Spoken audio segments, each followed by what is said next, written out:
We must remember that African leaders are going through a very difficult time. Most of them are crying out for help, and we are not listening to them. Our leaders are captured and are being held hostage. But because we are too consumed with omunye pezkomunye, we are not listening to them.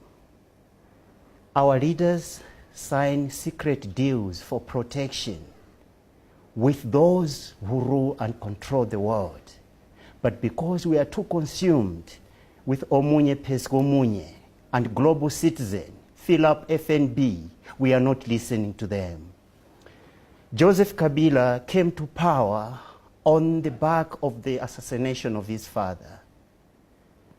When his father was assassinated, those who had masterminded the assassination of his father propelled him to the seat of presidency to take over from his father. Since then, the DRC has never known peace.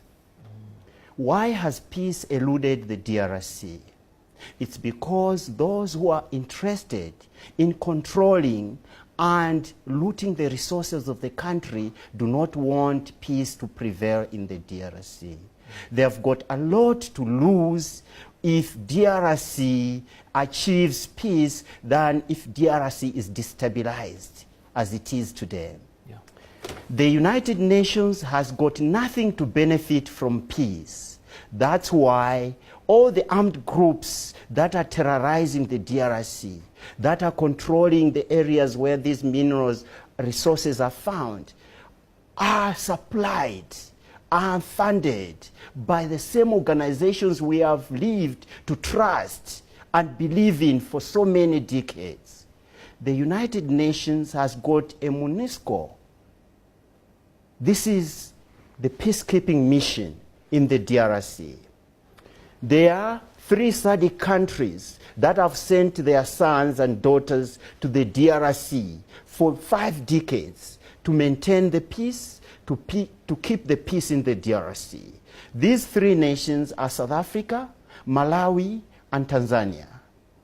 Our sons and daughters keep on dying, they keep on being ambushed, they die unnecessary deaths in the DRC because the multinational corporations that are benefiting from the extraction and looting of resources in the DRC do not want the DRC to achieve peace because they stand to lose by the DRC achieving peace than the way it is now, where we find that the DRC is destabilized.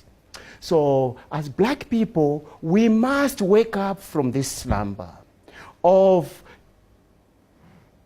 I don't know if it is hallucinations or because we have been so indoctrinated in believing that the United Nations is there to save us, that the African Union is there to save us, that the international community will come to our aid when things go sour.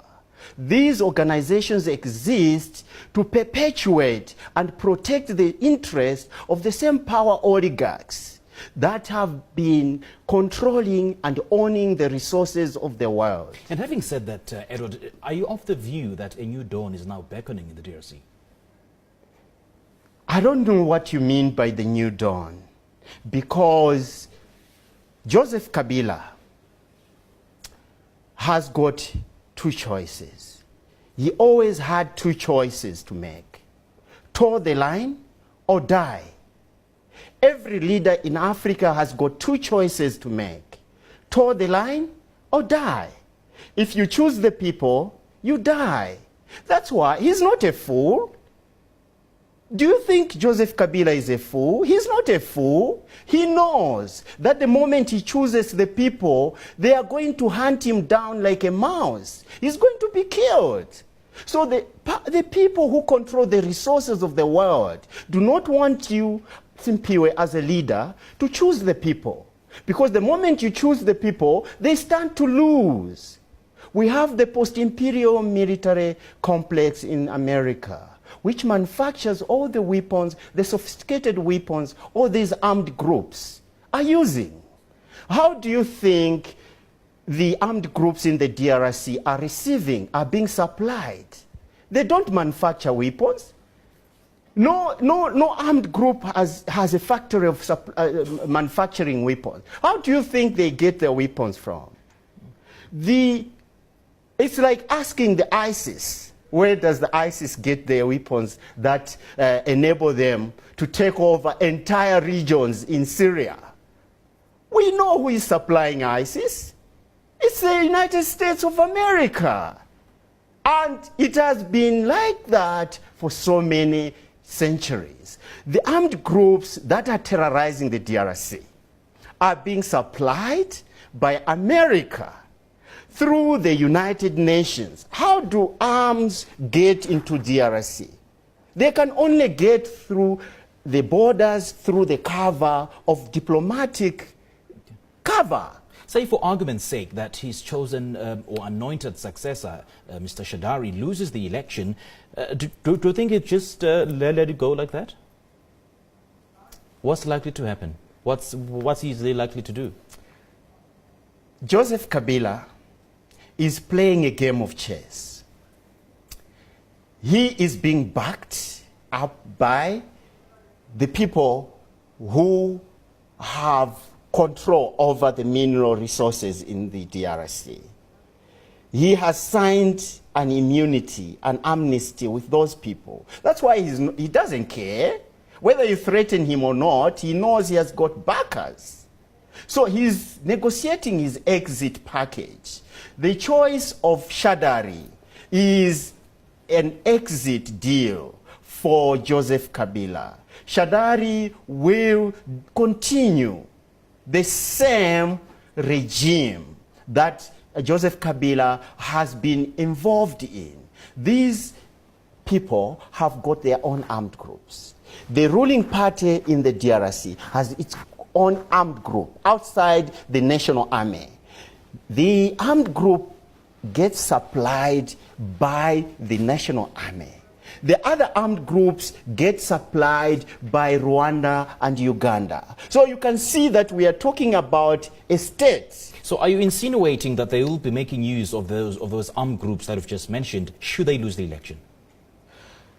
There is no way that Shadari is going to lose the elections. If you understand what I'm saying, is we must try as black people to listen to what is not being said, because we are too preoccupied with listening to what is coming from these leaders' mouths.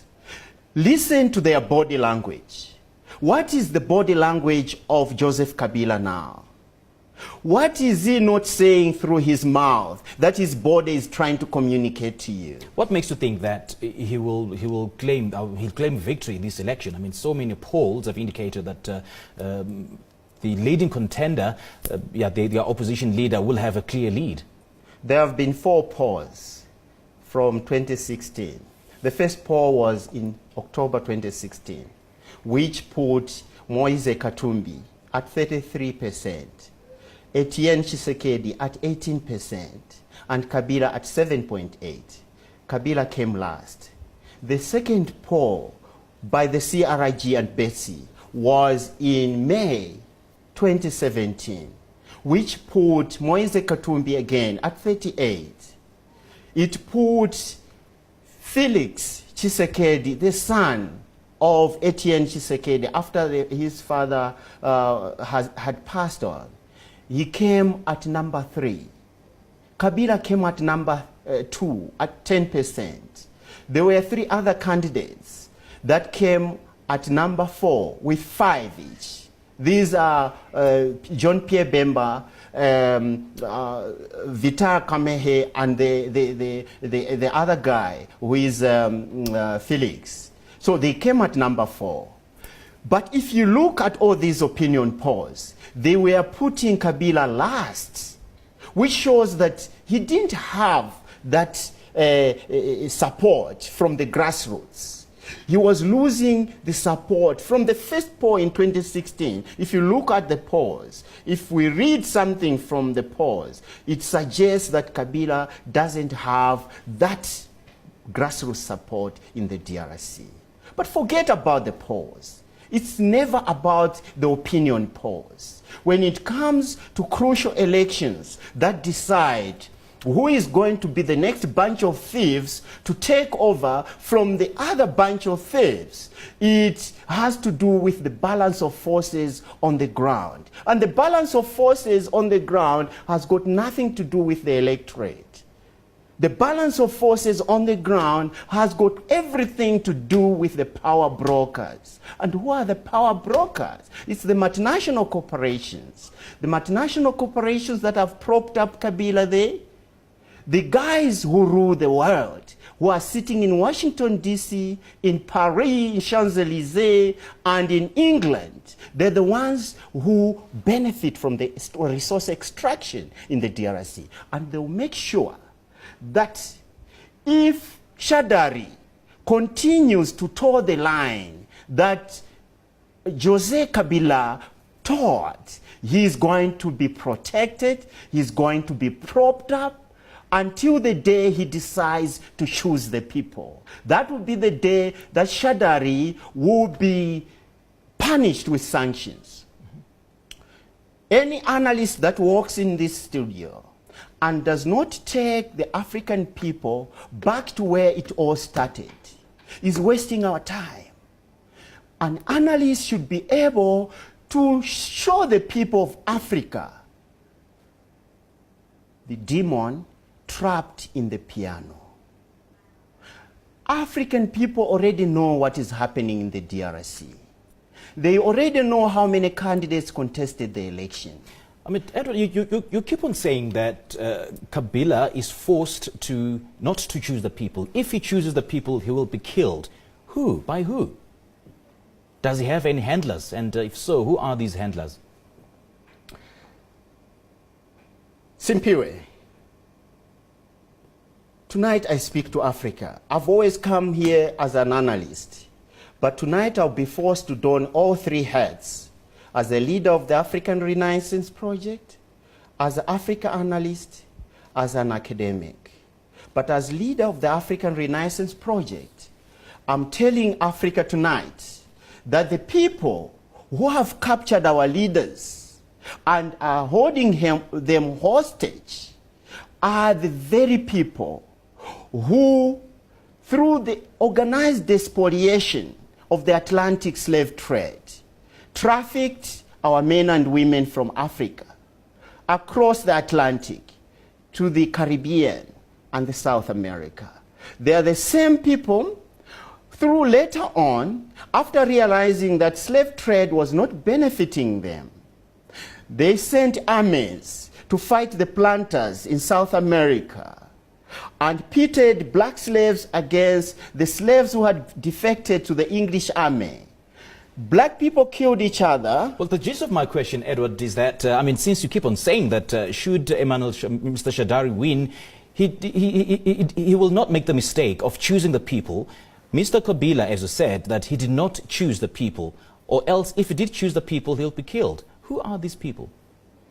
Simpiwe, the people who have kept Africa in a stronghold and in bondage are the same people who run the military-industrial complex in America. These people are the people who run the Central Intelligence Agency in America. They control. That's why our leaders are not fools. Our leaders, do you think our leaders are fools? Do you think, do you think people like Paul Kagame are foolish? Do you think they don't know? They know. But who wants to die? They know. They know how the system works. They know how the international governance system works. Cyril Ramaphosa is not a fool. He knows. That's why, because you're too consumed with Omunye Peskomunye, well, you don't we don't have much time. President Joseph Kabila has made it clear that he does not want any external influence in these particular elections, no foreign aid that he will be receiving.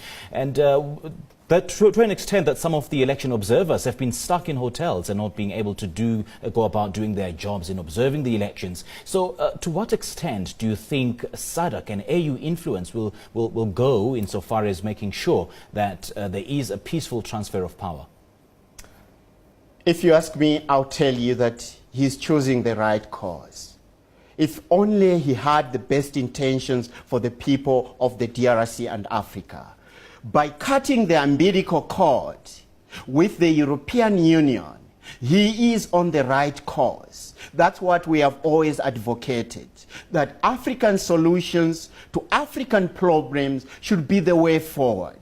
The only worry I have is I do not know his intentions, because we can celebrate that decision when at the back of his mind he is motivated by greed and self-aggrandizement. But if his intention is to see the final liberation of the DRC, it is the best course of action. We cut the umbilical cord with the European Union, cut the umbilical cord with Belgium, cut the umbilical cord with the CIA. DRC will be fixed. If we fix the DRC, Africa will be liberated. As I said last month, all the mischief... How can the DRC be fixed? Just briefly. The DRC will be fixed when the people of Africa realize that we need solidarity.